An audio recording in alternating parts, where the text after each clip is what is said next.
ازيكم يا اعزائي الاكيله لمحبين البرجر. تعال كده نشوف سوا ممكن نجيب ايه ب 100 جنيه من كانساس تشيكن.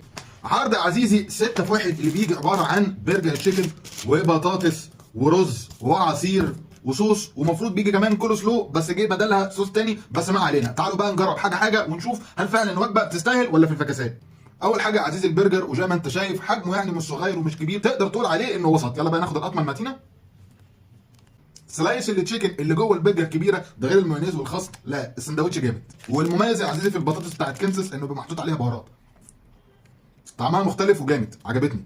وزي ما انتم شايفين حجم الرز وسط. تعالى بقى ندوق في اللذيذ منه. وبعد ما جربنا يا اعزائي الاكيله العرض ابو 100 جنيه، الكميه وسط وجوده الاكل بصراحه جامده، فاحنا ممكن ندي الاوفر ده 8 من 10. وتكمله للسيريز ده يا اعزائي، اكتبوا لنا في الكومنتات ايه المطاعم اللي انتوا عايزين تشوفوا منها، ممكن نجيب منها ايه ب 100 جنيه او 200 جنيه. واشوفكم في فيديو جديد من فيديوهات اكل الديابه. بيس.